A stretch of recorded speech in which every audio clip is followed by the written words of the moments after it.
conociendo más a fondo, conociendo más a fondo la empresa, me di cuenta que sus eslogan era llevar bienestar a la familia. Y también empecé a observar que en la mayoría de las personas que ingresaron al grupo era porque las esencias y los productos le habían dado un resultado maravilloso y lo compartían. El negocio viene, por supuesto, después, pero me llamó la atención que al menos en el grupo de Lorena Macedo, el común denominador era compartir, y eso para mí se me hizo interesante. Esta información que les voy a compartir el día de hoy es de la Escuela de Desarrollo Integral de Relaciones Humanas. Está con la autorización de mi maestro y fundador José Rosas Rodríguez. Él tiene muchísimos años de experiencia en esto y ha fundado la escuela en diferentes partes del mundo, y es como una compilación de toda su experiencia como terapeuta, como psicólogo. Y este tema en especial, y a propósito de este evento sobre la salud y el cáncer de mama, viene muy ad hoc para la información. Vamos a empezar entonces con lo que es el cáncer emocional. Deja aquí, me retiro un poco. Es aquí. Con el cáncer emocional. Vamos a empezar a definir un poquito para entrar en materia. Ya Freud decía que el cuerpo es la única fuente de toda experiencia mental. Nuestro cuerpo es la fuente de toda esta experiencia de la mente. Y la conciencia es una sola pequeña parte de la mente. Incluye todo aquello de lo cual nos damos cuenta en un momento determinado. Esto ya Freud lo decía hace más de 100 años. Y tenía esa concepción de lo que es el cuerpo y la conciencia. Para el estudio del cuerpo, lo tenemos que dividir y dicotomizar en diferentes partes. Y hay un médico y hay una profesión específica para cada parte del cuerpo, un ginecólogo, un cardiólogo, etcétera, etcétera. Pero el cuerpo en sí es holístico, el ser humano es holístico, es mente y cuerpo, y todo se debería de analizar en conjunto. Hablamos también ya de lo que es el ego. Quiero compartirles aquí que nosotros llevamos muchos años estudiando al ego, y hay 3 pasos importantes, que es reconocer tu ego, encauzar y entender a tu ego para poder trascenderlo. Y el ego, decía, que es el ser individual, la parte consciente del individuo. Todos hemos escuchado esta palabra de ego. Eres un ególatra, egoísta, egocéntrico, etcétera, etcétera. Y el ego es una fuente principal de nuestro interior, y el que nos mantiene en contacto con el interior y el exterior. ¿Cuándo se da cuenta el ego que existe? Cuando nace, cuando toma conciencia del aquí y del ahora. Y la primera pregunta que hago es, ¿qué es lo que hace el niño cuando nace? Lo primero que hace al nacer. Y lo primero que hace al nacer el niño es llorar. Y no llora por la nalgada que le da el pediatra y la sangoloteada que le da el pediatra con todas las pruebas que le hace, sino llora por el dolor. El instinto de supervivencia hace que el niño, el recién nacido, respire y haga una exhalación profunda para que los pulmones se expandan y pueda sobrevivir y pueda poner a trabajar toda la maquinaria. En ese momento toma conciencia el ego que existe a través de un instinto de supervivencia. Necesita respirar para vivir. Lo primero que hacemos al nacer es respirar. Y lo último que hacemos al morir es respirar. La primera exhalación es para que los pulmones se expandan y podamos sobrevivir en este medio. Y lo último que hacemos cuando estamos a punto de morir, tomar aire y ahí quedarnos. Por lo tanto, en las culturas orientales, lo más importante que existe es que el ser humano aprenda a respirar. Y hay diferentes técnicas y corrientes que te enseñan a respirar. Pero el ego toma conciencia a través del dolor que existe. ¿Y qué hace la madre? Cuando el niño empieza a llorar, porque el llanto le sirve para expandir los pulmones fisiológicamente, el ego aprende que lo primero que hizo es llorar.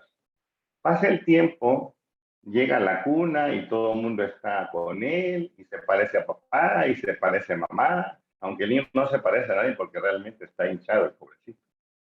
Y entonces le da hambre y el hambre también es un instinto de supervivencia.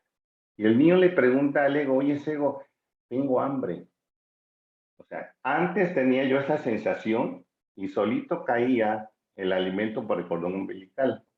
¿Cómo le hago ahora para saciar esto que tengo? Y el instinto dice, tú tienes que comer para sobrevivir. Entonces el niño le pregunta al ego, oye, ego, tengo hambre, ¿qué hago? Dice, espérame, déjame ver, ¿qué aprendimos? ¿Qué es lo primero que aprendimos? Es a llorar. Pues llórale. Y el niño empieza a llorar.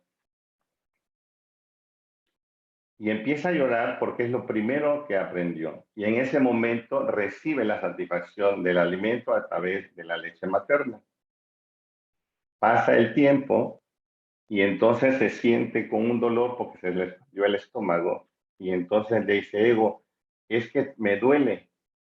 ¿Qué tengo que hacer para que se me quite este dolor? Pues dice el ego, pues llórale.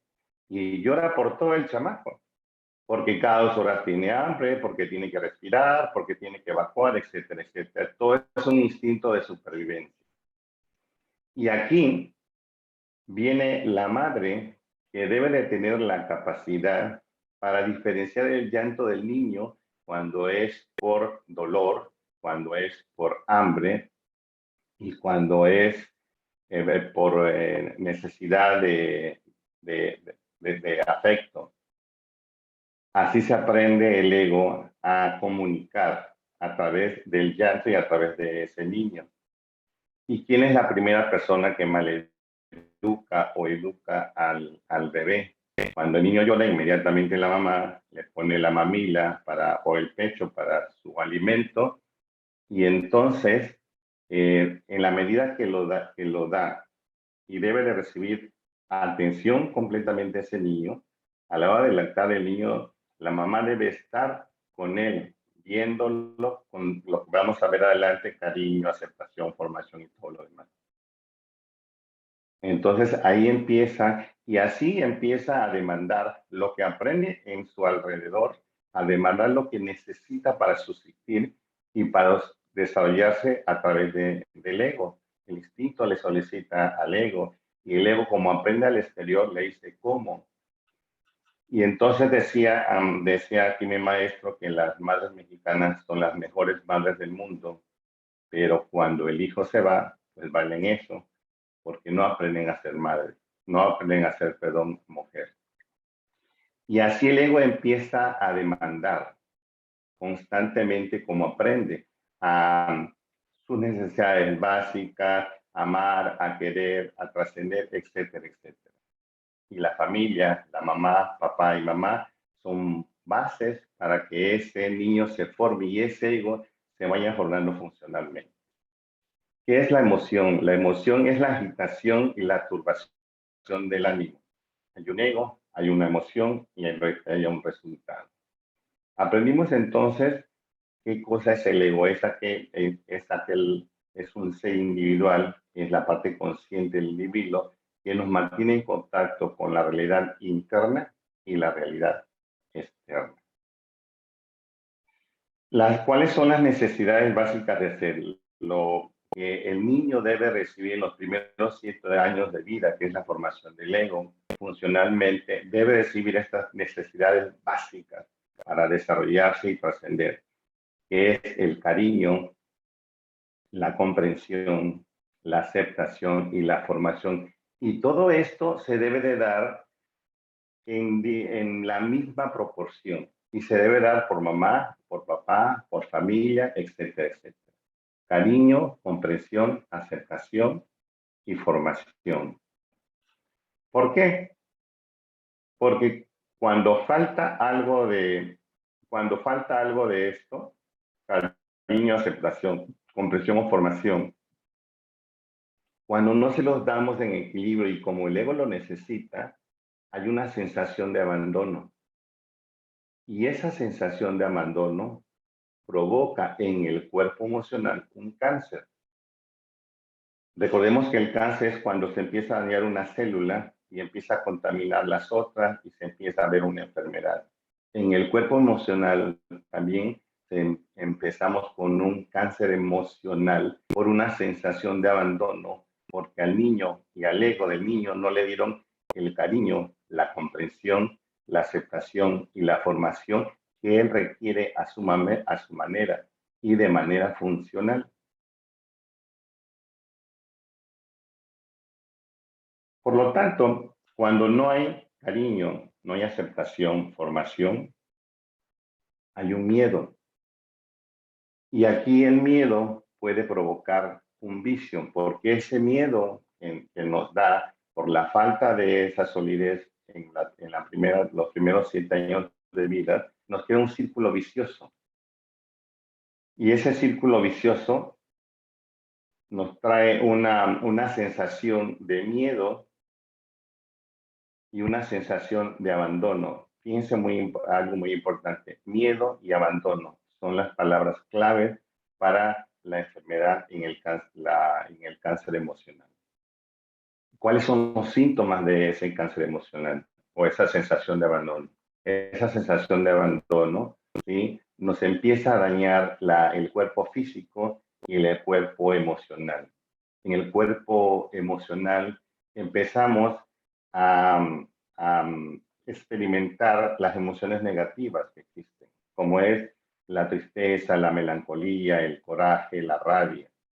Y si a mí no me dieron cariño, ¿yo por qué lo voy a dar a los demás? Y se vuelve un círculo vicioso.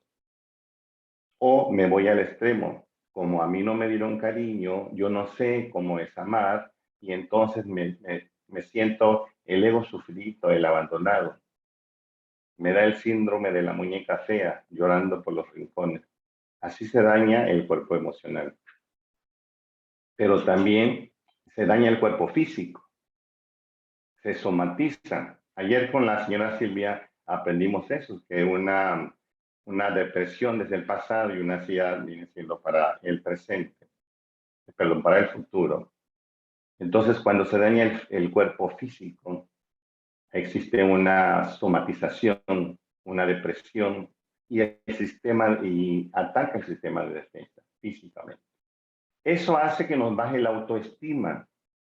Si al niño desde muy pequeño, desde los primeros 7 años hasta los 10 años de vida, que es la formación y donde los traumas se fijan en el ser humano, y así va a ser toda la vida hasta que haga un proceso, ¿sí? Si a ese niño desde pequeño le decimos que es tonto, que es un bruto, que le metemos cosas negativas constantemente por los que se supone que nos deben de llamar la atención y darnos el cariño y el amor que son nuestros padres, ¿sí? Ese niño, aunque no sea inteligente, va a actuar como tonto, ¿sí?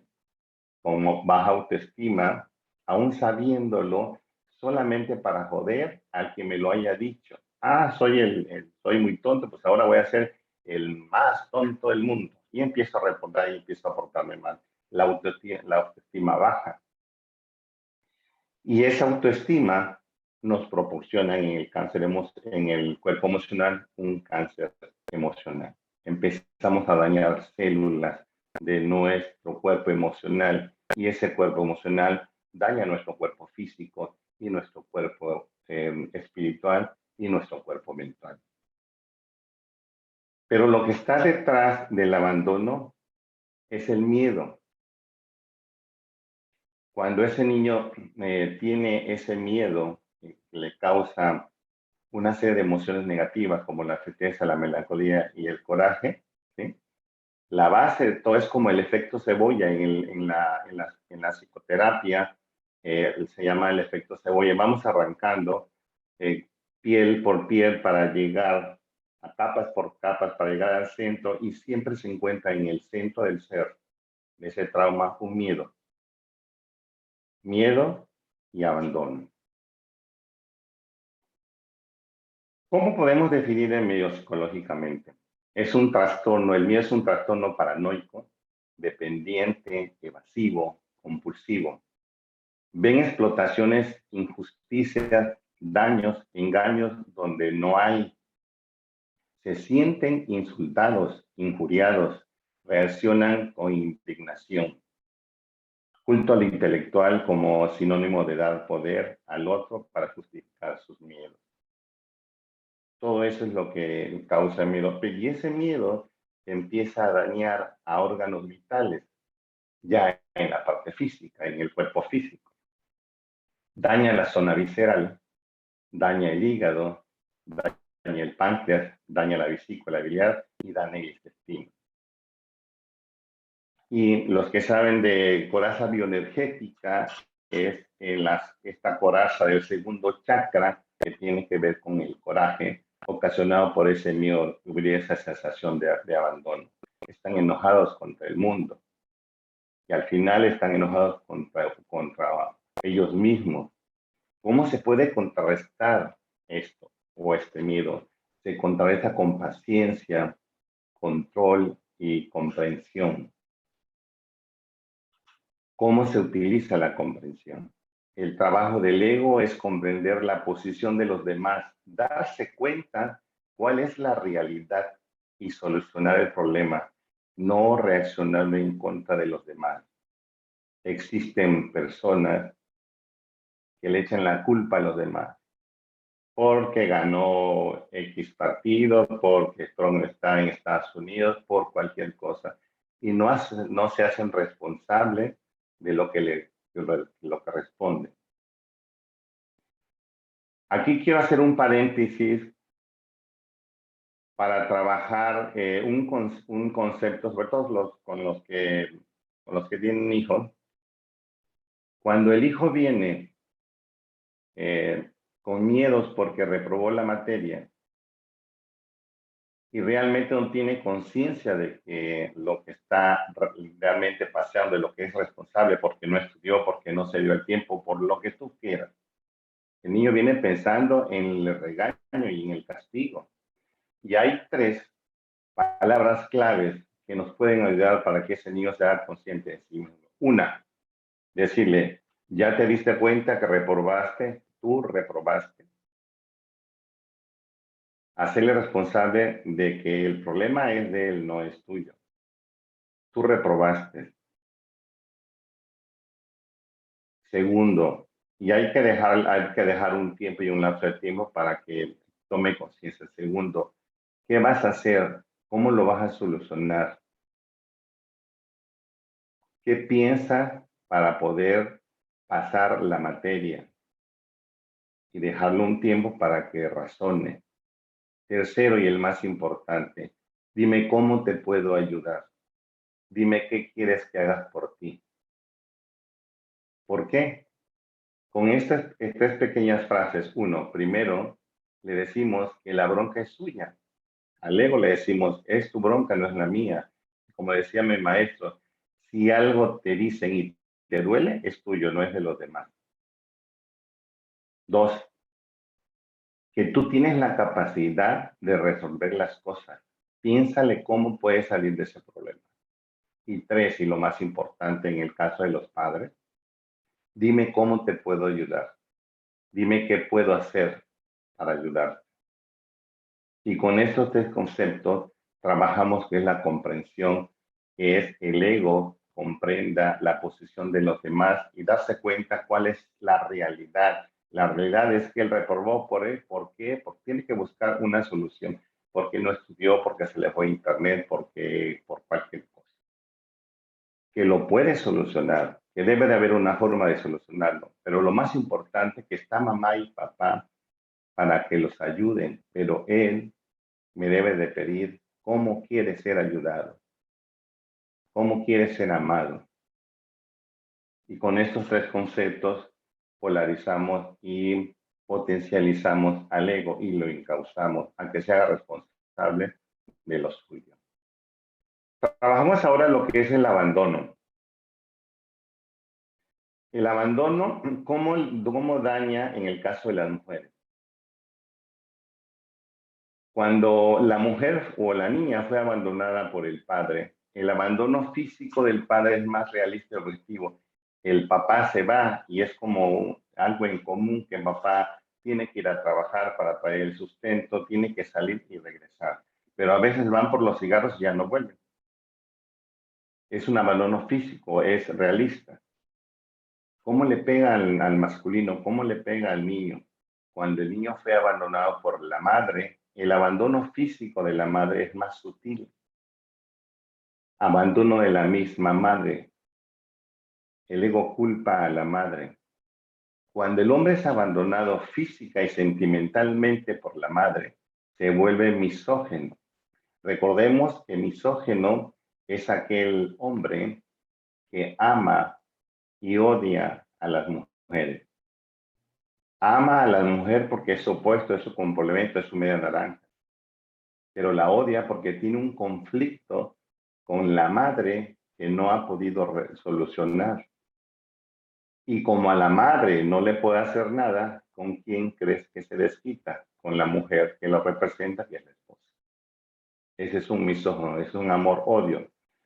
Ese misógino se vuelve insensible al dolor, pero entre más se dilata el dolor, más fuerte se vuelve con uno mismo.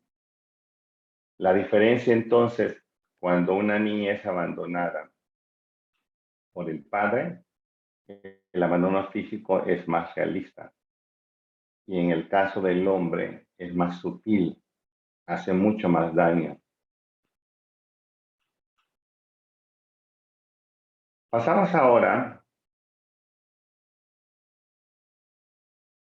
en el matrimonio tenemos que inculcarle a nuestros hijos en el matrimonio, siempre se tiene que enseñar a los hijos que lo más importante para el padre es la madre.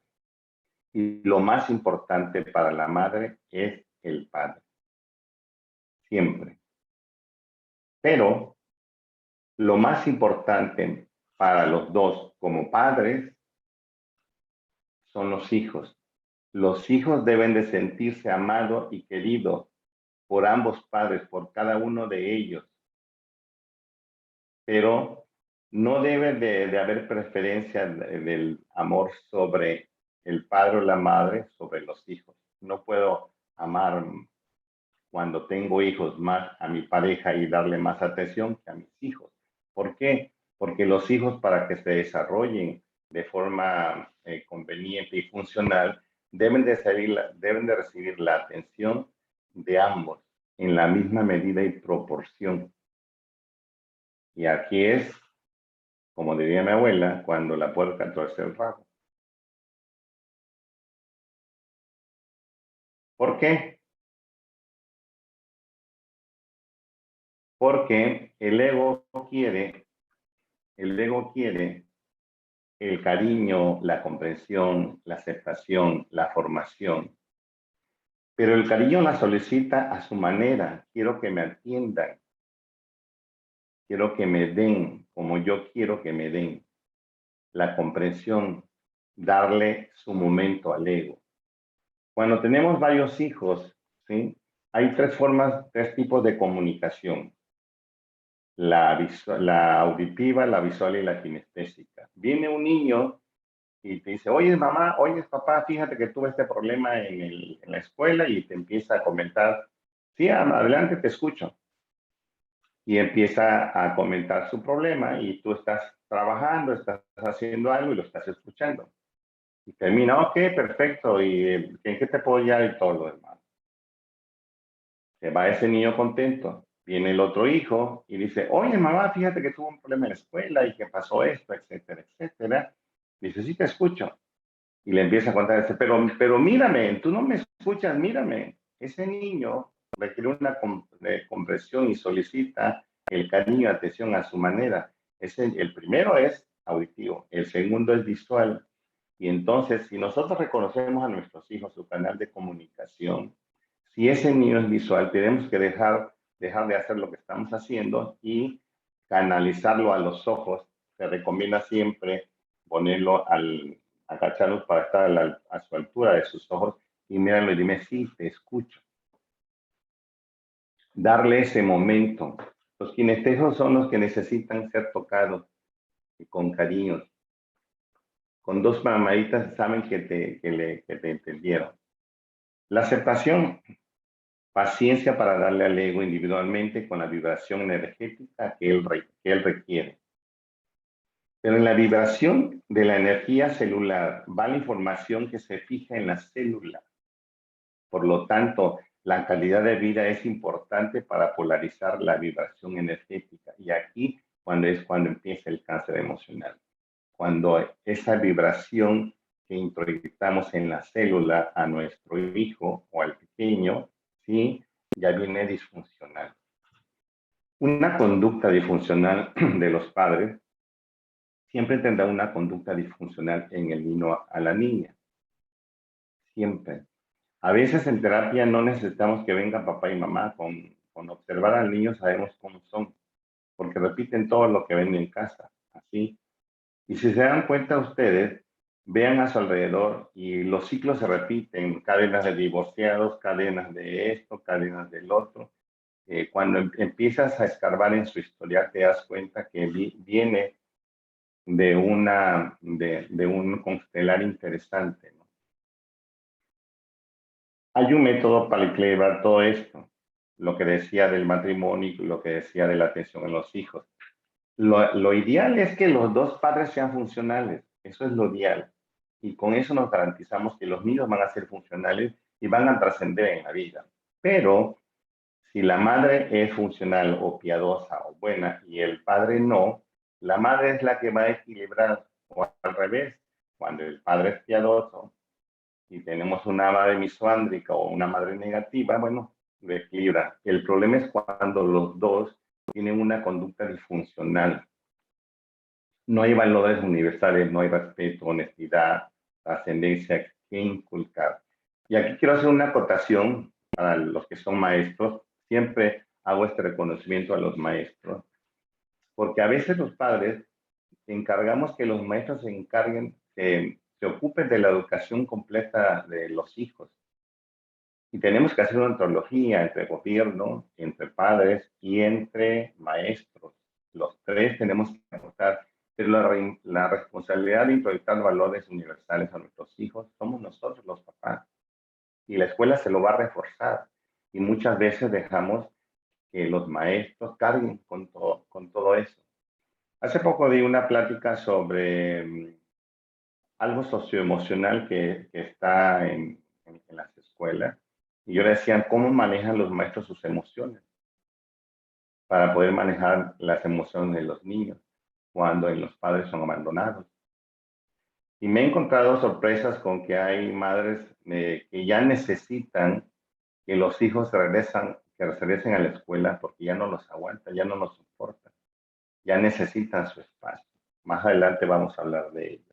Entonces, tenemos que equilibrarnos.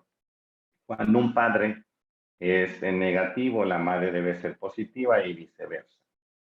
Pero me preguntan ustedes, hay gente que no tiene padre y otros que no tienen madre. Bueno, aquí entran los abuelos, entra la familia, entran los tíos, entra la gente que quiera hacerse responsable de ayudar en la formación y en la educación de los hijos.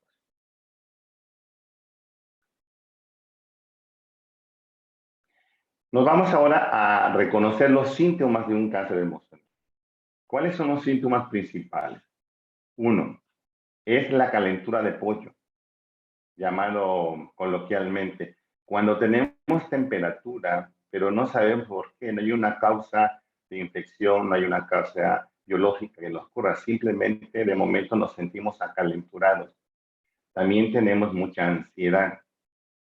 Tenemos esa sensación de vacío, que yo le llamo el síndrome del perro abandonado. Llegas un momento a tu recámara, a tu espacio, de estar solo, y dicen como que algo me falta, pero tengo todo, tengo un trabajo, tengo una familia, tengo una pareja que me quiere, que me ayuda, o sea, pero a veces me siento con ese vacío, esa sensación de vacío, y hay una pérdida de peso sin una causa aparente. Esto son las alarmas que empiezan a decirnos que algo hay ahí, que puede haber un cáncer emocional y tenemos que ir a trabajarlo con el correspondiente, terapeuta, psicólogo, con quien ustedes crean conveniente y de acuerdo a su sistema de creencia. Pueden ir hasta con el grupo del pueblo. ¿Qué pasa con los enfermos del cáncer emocional?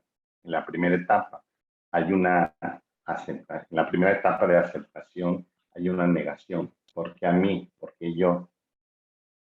Y la segunda etapa es la culpa. Y empezamos a culpar a la familia, a la pareja, al entorno, a culpar a los demás por lo que nos está pasando a nosotros. No aceptamos la realidad.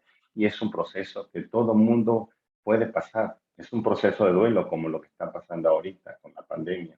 Y ese es otro tema que me gustaría platicar con ustedes más adelante. La soberbia carga un sufrimiento muy fuerte. Cuando hay esas primeras y segundas etapas en un cáncer emocional, ya reconocimos y ya estamos en la parte de negación y echar la culpa, debemos de hacer un proceso de limpia personal. Somos los únicos culpables de lo que nos pasa, los únicos responsables de nosotros mismos, somos nosotros mismos, no hay nadie más. La ignorancia más la soberbia es igual a un sufrimiento del ego. Cuando ignoramos y cuando somos muy soberbios en no aceptar ayuda, en saber que lo podemos todos, que a mí no me duele. Rabia y coraje que agarra el ego consigo mismo para llamar la atención. Me voy a cortar las venas y te vas. Sí, pero dale la vuelta al cuchillo, ahí no tiene filo. Es simplemente por llamar la atención. Y así empiezan los primeros 7 años de vida, los niños a chantajear y a manipular a los padres y al entorno. Y aquí nos vamos finalmente a algo muy importante que es el proceso de perdón. Suena muy fácil, pero es todo un proceso. ¿Cuál es ese proceso del perdón para empezar a salir de un cáncer emocional? Y ese cáncer emocional, recordemos que nos puede llevar a un cáncer físico. Pero nada de los que nos han hecho algún daño, del mayor al menor mal. Perdonarnos a nosotros mismos por lo que hemos creído, por lo que nos hemos creído, nuestras mentiras vitales. Y esto es muy importante y es la clave. Al final, finalmente, en un cáncer emocional, me tengo que perdonar yo mismo porque yo pensé que, yo supuse que me iba a amar como a mí me gusta que me amen, que me iba a hacer la sopa de fideo como me la hace mi madre, ¿no? Ella me da sopa malucha. Específicamente, perdonarnos a nosotros mismos de cosas fundamentales. Ejemplo, me perdono a mí mismo de haber vivido en el error que mi padre o mi madre me hizo esto o aquello. Me perdono a mí mismo por haberme permitido que este desgraciado me pusiera las manos, etcétera, etcétera, etcétera. Por lo tanto, perdonar es un proceso muy importante. Es muy importante a aquellas personas que supuestamente le causó más daño al enfermo del cáncer, ya hablo de un cáncer físico, puede estar acompañándolo y darle toda la atención posible, hablar y platicar desde el corazón y honestamente perdonarse mutuamente. Porque lo que el ego quiere, ¿sí?, es saber que no tuvo la culpa y quiere recibir o dar el perdón. Hay dos cosas antes de morir. Yo he tenido esa oportunidad de estar en esos procesos en unos enfermos terminales. Y hay dos cosas que nos mantienen en esta vida. Uno es el perdón y el miedo. Y acuérdense que tanto el respirar y lo primero que tenemos al nacer, por lo que no sabemos qué va a pasar, es un miedo. Y lo último que tenemos al morir es un miedo. Y ese miedo se va a acompañar cuando hemos sido abandonados, cuando hemos sido funcionales, y entonces tenemos que perdonar, pedir perdón y perdonar.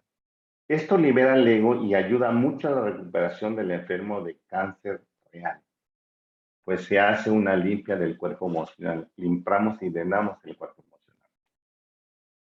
El ego conscientemente o inconscientemente culpa a la persona que le causó más daño porque la hizo sentir muy mal y despertó en él o en ella esos sentimientos negativos de los que ya habíamos hablado en un principio.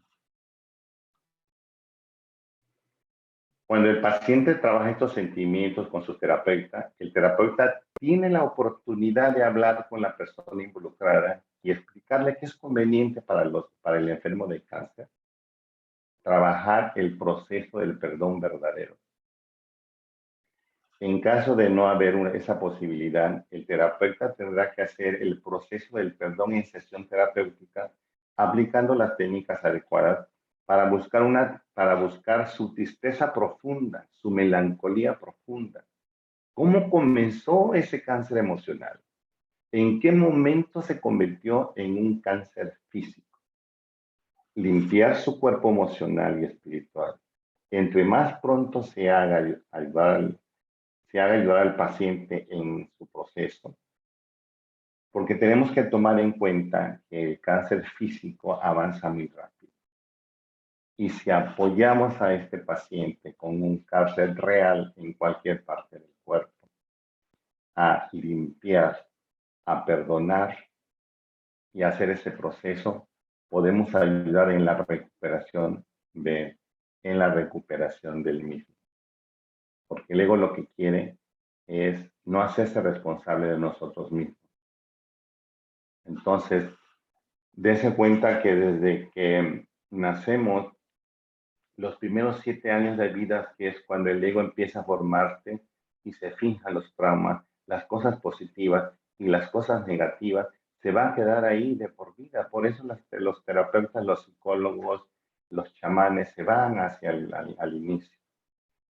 Acordémonos que somos holísticos, que un cuerpo daña al otro cuerpo, el cuerpo físico, el cuerpo emocional, el cuerpo espiritual, el cuerpo mental. Y todo esto debe ser en forma equilibrada. Recibir ese niño o darle a esa persona que está en sus primeros 7 años de desarrollo, cariño, aceptación, formación, amor, aceptarlo tal y como es, formarlos con valores universales, con las cosas positivas, que es responsabilidad de nosotros los padres, no de la escuela. De la escuela es apoyar y trascender esos valores que se tienen de casa, pero se deben tener en casa. Ay, se me fue. Pero bueno, tenemos nosotros la oportunidad entonces en esta pandemia nos da la oportunidad de estar con los que debemos de estar. Porque hay algo muy interesante, muy interesante.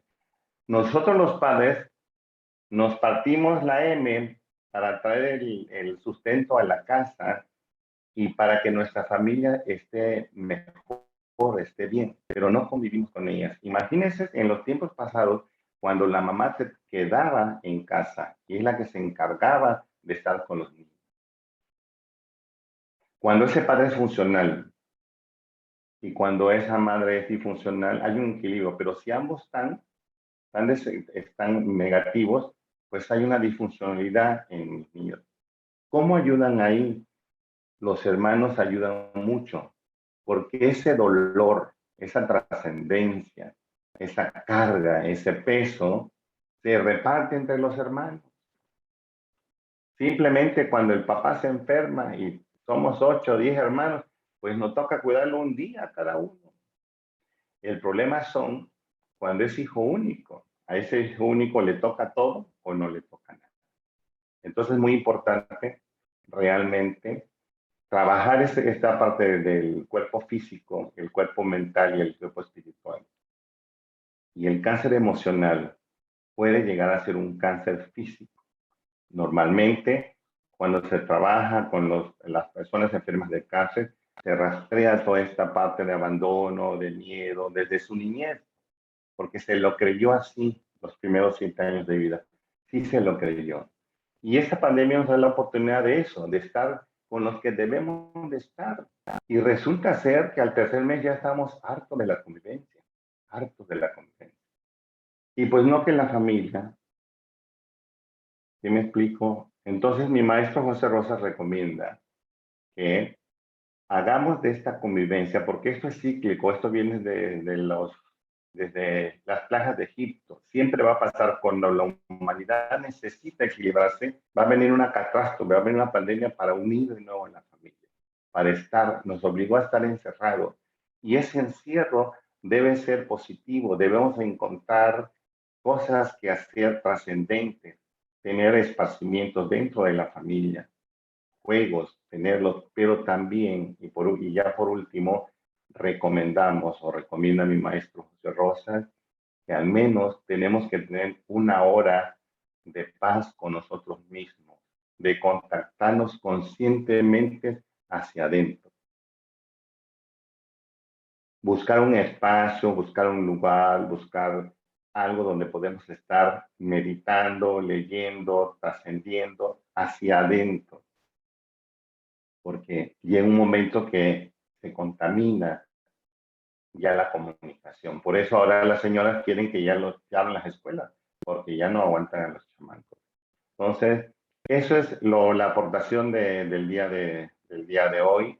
Y lo que es un cáncer emocional puede convertirse en un cáncer físico, y todo lo comenté al principio, desde los primeros 7 años de vida es muy importante que mamá y papá estén. Si no están ahí, a eso están las suegras y los abuelos, para echarnos la mano. Muchas gracias por su atención.